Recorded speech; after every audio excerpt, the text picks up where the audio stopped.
नमस्कार दोस्तों, मैं हूं अमनदीप और स्वागत है आप सभी का ईएनजी ग्लाइड के ग्रामर के इस पहले वीडियो में। ग्रामर को लेकर ज्यादातर लोगों के मन में ये बात होती है कि जब भी कभी ग्रामर की बात की जाए तो इसका मतलब है टेंसेस की बात कर रहे हैं और सीधा टेंसेस सीखने शुरू कर देते हैं, जिससे होता क्या है कि टेंसेस समझ तो आ जाते हैं, उनके रूल्स रेगुलेशन समझ में आ जाते हैं, लेकिन हम उन्हें यूज नहीं कर पाते। तो इसके लिए जरूरी है कि कुछ ऐसी प्रिलिमिनरी चीजें जो आपको टेंसेस की तरफ जाने से पहले पता होनी चाहिए, उन सब चीजों के बारे में आज के इस वीडियो में बात करेंगे। ऐसी काफी सारी चीजें हैं जो एक वीडियो में पूरी तरह से कवर कर पाना संभव नहीं है, जैसे सेंटेंस क्या होता है, प्रोनाउंस क्या होते हैं, वर्ब्स क्या होती हैं, सब्जेक्ट वर्ब एग्रीमेंट क्या होता है, सब्जेक्ट क्या होता है, प्रेडिकेट क्या होता है। ये काफी सारी बातें हैं जो आपको 3 अलग अलग वीडियोज में मिलेंगी। तो टेंसेस को शुरू करने से पहले, टेंसेस के बारे में समझने से पहले ये जरूरी है कि हमें उन सारी चीजों के बारे में पता हो, क्योंकि टेंसेस हमें ये सिखाएंगे कि वर्ब किस रूप में आएगी। लेकिन रूप तो टेंस सिखा देगा, लेकिन वो वर्ब किस तरीके से आएगी, कैसे सब्जेक्ट के साथ क्या लगकर आएगी, इसको समझने के लिए हमें सब्जेक्ट वर्ब एग्रीमेंट को समझना है। और सब्जेक्ट वर्ब एग्रीमेंट को समझने के लिए ये जरूरी है कि हमें सब्जेक्ट के बारे में पता हो, और सब्जेक्ट के लिए ये जरूरी है कि हमें पर्सन्स के बारे में पता हो। तो इन सारी चीजों को समझने के लिए हम पहले 3 वीडियोज में जो है वो समझाएंगे कि वो किस तरीके से हम इन सारी चीजों को अंडरस्टैंड कर सकते हैं। तो आज का जो ये वीडियो है, इसमें हम 3 टॉपिक्स के ऊपर फोकस करेंगे। ये 3 टॉपिक्स हैं नंबर्स, पर्सन्स और वर्ब्स, वर्ब की फॉर्म्स। तो नंबर्स क्या होते हैं, जेंडर्स और नंबर्स के बारे में हम बहुत छोटी क्लासेस से पढ़ते रहे हैं। नंबर्स क्या होते हैं और नंबर्स के कितने कितने टाइप्स हैं और किस तरीके से नंबर्स को हम अंडरस्टैंड कर सकते हैं।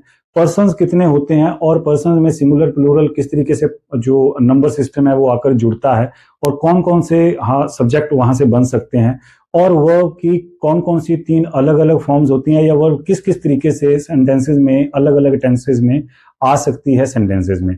इन सारी चीजों को समझेंगे आज के इस वीडियो में। तो इन 3 टॉपिक्स को अच्छे से समझने के लिए चलिए शुरू करते हैं हम आज की ग्लाइडिंग। तो बारी बारी समझेंगे कि नंबर्स क्या हैं, पर्सन्स क्या होते हैं और वर्ब फॉर्म्स कौन क्या क्या होते हैं। सबसे पहले समझते हैं नंबर्स क्या होते हैं। तो नंबर्स का मतलब होता है गिनती, है ना, काउंटिंग। तो व्हाट इज द काउंट, कि क्या कितना नंबर है, कितने, हाउ मेनी मींस कितने हैं टोटल। ये चीज जो है इसे हम स्टडी करते हैं नंबर्स के अंदर। छोटी क्लासेस में आपने देखा था जेंडर्स की बात करते हैं, नंबर्स की बात जहाँ मैस्कुलिन फेमिनिन होता है, स्त्रीलिंग पुल्लिंग होता है, वहां जेंडर होता है, देखना पड़ता है हमें कि कौन सा जेंडर है। उसके बाद जब गिनती की बात आती है तो उसे हम नंबर्स कहते हैं। और नंबर्स इंग्लिश में 2 तरह के होते हैं, सिंगुलर और प्लूरल। जो सिंगुलर होते हैं, सिंगल से बना है, इसका मतलब है एक। जब नंबर या गिनती एक होती है तो उसे हम सिंगुलर कहते हैं। और जब गिनती 1 से ज्यादा हो जाती है, कहने का मतलब है 2 हो जाते हैं या 2 से ज्यादा हो जाते हैं, तो उन्हें हम प्लूरल कहते हैं। 2 या 2 से ज्यादा, 2 से ज्यादा का मतलब 2 भी उसमें इंक्लूडेड है। संस्कृत में हमारे पास इसकी 3 कैटेगरीज हैं, एक वचन है, द्विवचन है और बहुवचन है। इसका मतलब है कि सिंगल के लिए एक, 2 के लिए द्विवचन, और 3 या 3 से ज्यादा के लिए जो है वो बहुवचन यूज होता है। लेकिन हिंदी और इंग्लिश में ऐसा नहीं है। हिंदी और इंग्लिश में 2 ही टाइप्स हैं, या तो वो सिंगुलर होगा, एक वचन होगा, या प्लूरल होगा, बहुवचन होगा। तो ये समझना बहुत जरूरी है टेंसेस से पहले। और इसमें अगर हम एग्जाम्पल करके देखें तो जैसे बॉय है, बॉय का मतलब है लड़का, वन बॉय का मतलब भी लड़का, ए बॉय का मतलब भी एक लड़का। तो ये जो एक लड़का या सिंपल बॉय या वन बॉय जो है ये सिंगुलर है। लेकिन अगर इसको हम बॉयज लिख दें, 2 बॉयज लिख दें, 3 बॉयज, 4 बॉयज, इसी तरीके से मैनी बॉयज, तो ये क्या हो जाएगा, प्लूरल हो जाएगा। और ज्यादातर केसेस में ये प्लूरल जो है वो हम बनाते हैं एस लगाकर। कुछ केसेस में जैसे मैंगो है, मैंगो से के साथ हम ईएस भी लगाते हैं, मैंगोज बन जाता है। लेकिन ज्यादातर केसेस में ऐसा ई से हो जाता है। जैसे बुक से बुक्स, बुक मीन्स एक बुक, और बुक्स का मतलब मैनी बुक्स। ठीक है, ये 2 भी हो सकती है और 2 से ज्यादा भी हो सकती है। टीचर, टीचर से टीचर्स, इसी तरीके से स्टेयर्स, स्टेयर्स से स्टेयर्स, इसी तरीके से हैंड और हैंड से हैंड्स। राइट, तो ये नंबर है। लेकिन नंबर्स को लेके ये वीडियो सिर्फ इसी बात को सिखाने के लिए नहीं है। नंबर्स में ये समझना भी हमें जरूरी है कि कुछ एक वर्ड्स ऐसे होते हैं या कुछ एक नाउन्स ऐसी होती हैं जो हमेशा सिंगुलर फॉर्मेट में यूज की जाती हैं। उसे हम यही मानेंगे कि ये सिंगुलर है। जैसे एडवाइस, ठीक है, इसे हम सिंगुलर मानेंगे। फर्नीचर, उसे हम सिंगुलर, जितना मर्जी फर्नीचर हो, जितनी मर्जी सलाहें हो, वो सलाह है, एडवाइस है, उसे हम सिंगुलर मानेंगे। फर्नीचर, जितने मर्जी फर्नीचर की चीजें पड़ी हो, उसे हम फर्नीचर कह दिया हमने, हम उसे सिंगुलर मानेंगे। जितनी मर्जी हमारे पास इंफॉर्मेशन अलग अलग हो, लेकिन एक बार अगर आपने उसको इंफॉर्मेशन वर्ड यूज कर दिया तो उसे हम सिंगुलर मानेंगे। लगेज, जितना मर्जी बैग आपके हों, कुल मिलाकर जो चीज बनती है वो लगेज है, तो वो सिंगुलर मानेंगे। इसी तरीके से bread, knowledge, money, news, traffic, ये कुछ ऐसे वर्ड्स हैं, कुछ ऐसी नाउन्स हैं जिन्हें हम सिंगुलर कंसीडर करते हैं। और जब सब्जेक्ट वर्ब एग्रीमेंट की बात आएगी तो हमें इन्हें सिंगुलर वर्ब नाउन जो है ये सिंगुलर सब्जेक्ट कंसीडर करके उसके हिसाब से वर्ब जो है वो लगानी पड़ेगी। इसी तरीके से कुछ नाउन्स ऐसे होते हैं जो प्लूरल के रूप में उस फॉर्म में चलते हैं। ये हालांकि इनके सबके साथ ऐसा लग रखा है इसलिए आपको प्लूरल लग सकते हैं, लेकिन उसके पीछे का रीजन ये नहीं है। इनमें से ज्यादातर चीजें क्योंकि पेयर में एग्जिस्ट करती हैं तो इसलिए हम उन्हें प्लूरल में कंसीडर करते हैं। जैसे सीजर्स, अगर एक कैंची है तब भी हम उसे सीजर्स ही कहेंगे। ट्राउजर्स, अगर एक है ट्राउजर तब भी हम उसे ट्राउजर नहीं कहेंगे, ट्राउजर्स ही कहेंगे। पैंट्स, स्पेक्टेकल्स, अगर एक ही चश्मा है ना तब आप उसे स्पेक्टेकल नहीं कहेंगे, तब भी उसे हम स्पेक्टेकल्स ही कहेंगे, तो है ना। तो क्लोथ्स, इसे इनको हम हमेशा प्लूरल मानेंगे और इसके साथ जो सब्जेक्ट वर्ब एग्रीमेंट होगा तब हम इसे एक प्लूरल सब्जेक्ट के रूप में कंसीडर करके चलेंगे। आगे जो वीडियो मिलेगा आपको सब्जेक्ट वर्ब एग्रीमेंट वाला, उसके बारे में इसमें डिटेल में बात की जाएगी। Goods, thanks, outskirts, surroundings, wages, ये कुछ ऐसे नाउन्स हैं, ऐसे वर्ड्स हैं जिन्हें हम हमेशा प्लूरल ही कंसीडर करेंगे। इनके नंबर चाहे ये एक 1 के लिए भी आएंगे तब भी हम इन्हें ज्यादा वाले पार्ट में ही रखेंगे और इसके साथ जो वर्ब का एग्रीमेंट होगा वो उसी हिसाब से होगा। यहाँ कुछ कंफ्यूजन भी होती हैं, जैसे कुछ एक नाउन्स ऐसी होती हैं जो देखने में लगता है कि प्लूरल है, देखने में लगेगा कि ये ज्यादा है, लेकिन हम उन्हें सिंगुलर कंसीडर करेंगे। जैसे पॉलिटिक्स, एस लगा है, फिजिक्स, इकोनॉमिक्स, एथिक्स, लिंग्विस्टिक्स, है ना, स्टैटिस्टिक्स, मीजल्स, डिबेट्स, बिलियर्ड्स, ये जितने भी वर्ड्स हैं, देखिए ये डायबिटीज, मीजल्स, ये बीमारियों के नाम है, लेकिन ये देखने में प्लूरल लग रहे हैं लेकिन ये हमेशा सिंगुलर कंसीडर किए जाएंगे। बिलियर्ड्स गेम है, डार्ट्स गेम है, इनिंग्स, सीरीज, स्पीशीज, ये देखने में लग रहा है कि ये प्लूरल है, they appear as if they are plural but they are always used as singular in many cases, not always but in most of the cases. इसी तरीके से कुछ नाउन्स ऐसी होती हैं जो देखने में लगता है सिंगुलर है लेकिन वो सिंगुलर होती नहीं है, वो प्लूरल के रूप में यूज की जाती है। जैसे पीपल है ना, बहुत सारे लोग, तब भी उसे हम जो है वो देखने में लग रहा है कि पीपल है, पीपल्स नहीं है, तो ये सिंगुलर होना चाहिए, लेकिन ये प्लूरल के रूप में यूज किया जाता है। पुलिस, पुलिस के साथ हमेशा आर आएगा, इज नहीं आएगा, इसलिए। Cattle, clergy, gentry, folk, youth, audience, committee, ये सारे के सारे वर्ड देखने में लग रहा है कि सिंगुलर है, कोई ऐसा नहीं लगा है इसके साथ, और देखने में भी इसकी अपीयरेंस कुछ इस तरीके से है कि ये सिंगुलर है, एक है, लेकिन जब भी हम इन्हें यूज करते हैं तो मोस्ट ऑफ द केसेस में इसके साथ जो वर्ब आती है या उसके साथ जो ऑक्सिलरी वर्ब आती है वो किस तरीके से आती है, इसको प्लूरल कंसीडर करके आती है। उस जो नेक्स्ट वीडियो मिलेगा उसमें इसमें डिटेल में बात करेंगे। नेक्स्ट जो आपका टॉपिक है इस वीडियो में वो है पर्सन्स। तो पर्सन्स क्या होते हैं? पर्सन्स का मतलब होता है किसी भी सेंटेंस में जो कोई बोल रहा है, हु इज स्पीकिंग, है ना, और हु इज डूइंग समथिंग, उसे हम पर्सन्स कहते हैं। कुछ ना कुछ तो हो रहा होता है सेंटेंस में, कुछ ना कुछ तो कहा जा रहा होता है सेंटेंस में, तो उसके हिसाब से हम उन्हें अलग अलग कैटेगरीज में डिवाइड करते हैं कि क्या हो रहा है, कौन कर रहा है, किसके लिए कर रहा है और किसके बारे में कर रहा है, कौन बोल रहा है, किसको बोल रहा है और किसके बारे में बोल रहा है। ये तीन चीजें आएंगी। तो इसीलिए इंग्लिश में हम 3 टाइप्स ऑफ पर्सन में उसको डिवाइड करते हैं। पहला है फर्स्ट पर्सन, दूसरा है सेकंड पर्सन और तीसरा है थर्ड पर्सन। तो फर्स्ट पर्सन क्या होता है? फर्स्ट पर्सन का मतलब होता है the speaker, the one who is talking, जो बोल रहा है, जिसके ना जो स्पीकर है, जो काम कर रहा है, जो एक्ट कर रहा है, जो मेन है ना, कर्ता जिसे कहते हैं, जो कर रहा है, जो बोल रहा है, चाहे वो कुछ कर रहा है, उसे हम फर्स्ट पर्सन कहेंगे। दूसरा सेकंड पर्सन, सेकंड पर्सन का मतलब है जिससे बात की जा रही है, उसे हम सेकंड पर्सन कहेंगे। थर्ड पर्सन का मतलब है जिस चीज के बारे में या जिस इंसान के बारे में या जिस बात के बारे में बात की जा रही है, उसे हम थर्ड पर्सन कहेंगे। इसको याद रखने का एक बहुत सिंपल तरीका मैं आपको बता दूं। इसको याद रखने का सिंपल तरीका ये कि 3 पर्सन है, फर्स्ट, सेकंड एंड थर्ड। तो याद रखिएगा, हमेशा अपने आप को सबसे पहले रखते हैं तो क्या करेंगे, मैं क्या हूं, फर्स्ट पर्सन हूं, इसका मतलब आई क्या है, फर्स्ट पर्सन है, ठीक है। जिससे हम बात कर रहे हैं, क्योंकि वो हमारे सामने होगा, जिससे हम बात करेंगे वो हमारे सामने होगा, चाहे हम फोन पे बात कर रहे हो, चाहे हम वीडियो कॉल कर रहे हो, चाहे जिससे हम बात कर रहे होते हैं वो जरूर हमारे सामने होगा, हमारे संपर्क में होगा, तो उसे हम मानेंगे सेकंड पर्सन। क्योंकि हम अपने बात किसको रखेंगे, जिससे हम बात कर रहे हैं, उसे हम मानेंगे सेकंड पर्सन। थर्ड पर्सन, जिस चीज के बारे में बात की जा रही है, जिस आदमी के बारे में बात की जा रही है, जिस टॉपिक पर बात की जा रही है, क्योंकि वो ना तो मैं हूं ना वो सामने वाला है, वो कोई और चीज है, ऐसे में उसे हम थर्ड पर्सन कंसीडर करेंगे। तो यहां याद रखने के लिए ये बहुत आसान हो जाता है अगर आप इस तरीके से इस चीज को याद रखते हैं।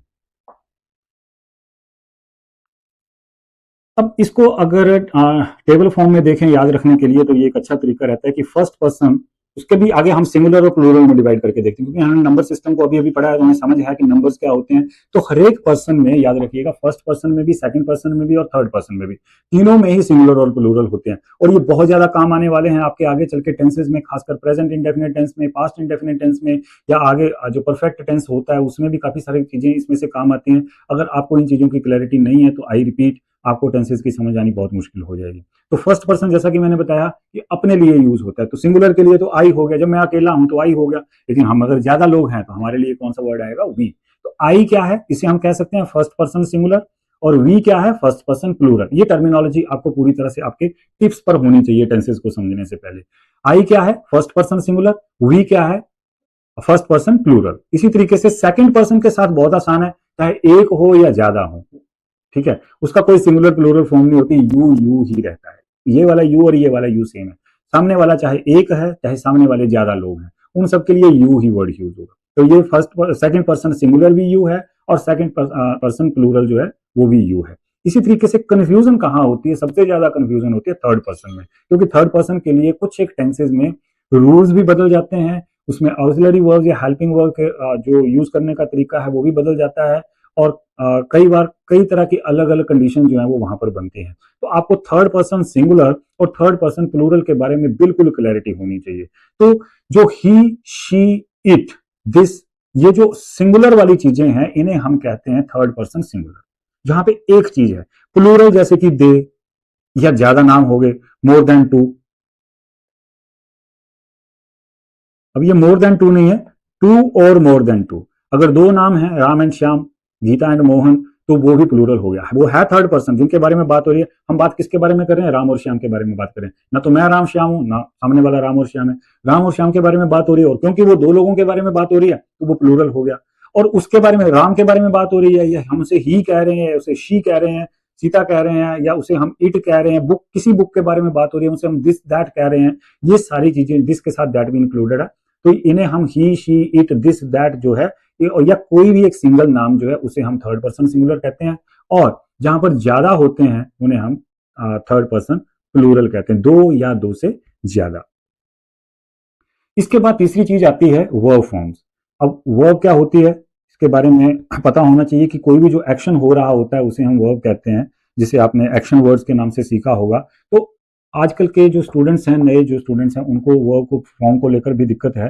तो वर्ब की तीन फॉर्म होती है। पहली जो फॉर्म है वो है बेस फॉर्म, जिसे आप प्रेजेंट फॉर्म भी कहते हैं। हर एक वर्ब की तीन फॉर्म। अब देखिए, याद रखिएगा, अगर कोई ऐसा वर्ड है जो वर्ब है तो उसकी वर्ब की फॉर्म्स बननी चाहिए। बहुत बार स्टूडेंट्स पूछते हैं कि सर कोई सेंटेंस है तो उसमें हम वर्ब कैसे ढूंढेंगे। वर्ब ढूंढने का एक तरीका ये भी है कि कोई भी ऐसा वर्ड जिसकी फॉर्म्स बन सकती हैं तो उन्हें हम वर्ब फॉर्म जो है उसे हम वर्ब कहते हैं। तो मेन तो तीन फॉर्म्स है। वर्ब पहली फॉर्म जिसे हम कहते हैं first form of the verb, वो बेस वर्ब है। जो भी मेन फॉर्म है, जैसे कोई भी वर्ब है वो रहेगी, एक प्रेजेंट टेंस में होती है, सिंपल फॉर्म में होती है, सिंपल टेंस में होती है। सेकंड फॉर्म जो होती है उसे हम पास्ट फॉर्म कहते हैं, वो उसका पास्ट टेंस में होती है, उसका भूतकाल का रूप होता है। सेकंड वर्ब कहते हैं हम इसे, सेकंड वर्ब, या V2 भी कहते हैं, सेकंड फॉर्म ऑफ वर्ब। जो तीसरी है टाइप, उसे हम पास्ट पार्टिसिपल कहते हैं। पास्ट पार्टिसिपल का मतलब होता है कि यहाँ वर्ब टेंस के लिए ही आती है, लेकिन वो अकेले नहीं आ सकती, उसके साथ कोई ना कोई ऑक्सिलरी वर्ब जो है वो साथ में जुड़कर आएगी। इसका तीसरा रूप जो है वो सेकंड रूप से काफी हद तक मिलता जुलता होता है, बहुत सारे केसेस में ऐसा मिलता जुलता होता है। इसके अलावा वर्ब का एक रूप कुछ इस तरीके से भी आता है, जहां हम वर्ब के साथ ING यूज करते हैं, वर्ब के साथ हम ING यूज करते हैं। या एक और फॉर्मेट भी आता है जिसमें वर्ब के साथ S या ES यूज करते हैं, खासकर प्रेजेंट इंडेफिनिट टेंस में। जब प्रेजेंट इंडेफिनिट टेंस को समझेंगे तब हम इसके बारे में डिटेल में इस चीज को समझेंगे कि कैसे S या ES लगाने से वर्ब का फॉर्म जो है वो चेंज हो जाता है। लेकिन उसके पीछे कई सारी कंडीशंस रहती हैं, उन कंडीशंस को भी समझने की कोशिश करेंगे बाद में। यहाँ आपके लिए ये समझना जरूरी है, यहाँ पर इनको अगर दो को हम छोड़ भी दें तो आपके लिए ये समझना जरूरी है कि हर एक वर्ब के तीन रूप होते हैं, जिसे हम first form of the verb, second form of the verb और third form of the verb कहते हैं। जैसे यहाँ पे अगर हम देखते हैं, हमारे पास प्ले एक वर्ब है, प्ले एक बेस वर्ब है जिसका मतलब होता है खेलना। उसकी जो सेकंड फॉर्म बनेगी वो बनेगी प्लेड, थर्ड फॉर्म भी बनेगी प्लेड, और जब हम इसके साथ ING लगाएंगे तो ये बन जाएगा प्लेइंग, और जब हम इसके साथ एस ए एस लगाएंगे तो इसके साथ एस लगेगा। देखो दोनों में से एक ही लगेगा, कुछ वर्ब्स के साथ एस लगता है, कुछ के साथ ई एस लगता है, डिपेंड करता है, आपको याद करना पड़ेगा, समझना पड़ेगा इस चीज को, इसके पीछे कोई खास रूल काम नहीं करते हैं। किक है, किक से किक्ड, किक, तो सेकंड फॉर्म भी किक्ड है, थर्ड फॉर्म भी किक्ड है, किक से किकिंग और किक से किक्स, ठीक है। इसी तरीके से गो, गो बेस वर्ब है, लेकिन जब उसकी सेकंड और थर्ड फॉर्म बनती है, ये याद करनी पड़ती है, तो इसकी जो सेकंड और थर्ड फॉर्म है वो बन जाती है वेंट एंड गॉन, तो बन जाता है गो वेंट गॉन। तो वेंट क्या है, second form of the verb है, और गॉन क्या है, थर्ड, गो गॉड गॉड नहीं होता, थर्ड फॉर्म जो है वो गॉन है। जब लिखेंगे गोइंग या आएगा गो, अब देखो गो के साथ ई एस लगा है, गो के साथ एस नहीं लगा, जैसे किक या प्ले के साथ लगा था। इसी तरीके से रन, रन इसका बेस वर्ब है, लेकिन इसका सेकंड और थर्ड फॉर्म जो है वो भी रन ही है, रन, रैन, सॉरी रन से रैन और आगे रन, सेकंड फॉर्म जो है वो रैन होगी और थर्ड फॉर्म जो है वो रन होगी। तो फर्स्ट और थर्ड जो है वो सिमिलर है, और जब हम इसके साथ आईएनजी लगाते हैं तो ये डबल एन हो जाता है, क्योंकि उसके पीछे वॉवल है, ये एक अलग रूल है, मैं उसमें नहीं जा रहा हूँ। रन से रन्स बन जाता है। टेक से टेक टुक टेकन, बिल्कुल चेंज हो जाता है, देखिए टेक टुक टेकन, टेक से टेकिंग ई मिट जाता है यहाँ पे, और टेक्स में एस जुड़ जाता है। तो इस तरीके से आपको ये जो वर्ब्स हैं और वर्ब की जो फॉर्म्स हैं, इनको आपको याद करना पड़ता है। कुछ जनरल वर्ब फॉर्म्स होती हैं जिनके बारे में हमें पता होना चाहिए, वो सिर्फ ईडी लगाने से बन जाती हैं, लेकिन काफी सारी ऐसी भी होती हैं जिनकी फॉर्म पूरी तरह से जो है वो ट्रांसफॉर्म हो जाती है, तो उनको हमें याद करना पड़ता है, समझना पड़ता है, और उन्हें हमेशा के लिए याद रखना पड़ता है, क्योंकि बहुत सारे टेंसेज में आपको ये भी बोला जाएगा कि use third form of the verb, आपको पता नहीं है कि थर्ड कौन सी बनेगी और आपने बना दिया रन रन रन। ये तो आसान है, लेकिन कुछ टिपिकल भी होती हैं। तो ऐसी जितनी भी वर्ब्स हैं जो थोड़ी ज्यादा टिपिकल हैं, वो आपको हमारे टेलीग्राम चैनल से भी मिल जाएंगी, आप उन्हें वहां से एक्सेस कर सकते हैं, उन्हें याद रख सकते हैं, ताकि फ्यूचर में वो आपके टेंसेज को समझने में, आपके रेफरेंस के लिए वो काम आ सकें। सो 3 टॉपिक्स को लेकर आज के वीडियो में इतना ही, और आई होप कि ये वीडियो आप जरूर देखेंगे डिटेल में टेंसेज को शुरू करने से पहले, हालांकि क्योंकि ये पहला ही अपलोड किया जा रहा है। तो अगर अगर आपने टेंसेज की सीरीज को पूरा देखना है या टेंसेज को आपने अच्छे से समझना है, तो आप इस वीडियो को जरूर ध्यान से देखिए, पर्सन्स को समझने की कोशिश जरूर करिए, क्योंकि जहां कहीं भी थर्ड पर्सन की बात आती है तब बहुत सारे स्टूडेंट्स उसमें फंस जाते हैं। जहां कहीं भी ये जो वर्ब की थर्ड या सेकंड फॉर्म की बात आती है, तब भी बच्चे जो हैं वो उसमें फंस जाते हैं। जहां कहीं भी एस या ई एस लगाने की बात आती है, तब भी कई सारे स्टूडेंट्स को मैंने देखा है कि वो गलत लगा जाते हैं। तो मिलते हैं नेक्स्ट वीडियो में एक नए टॉपिक के साथ, तब तक के लिए थैंक यू वेरी मच।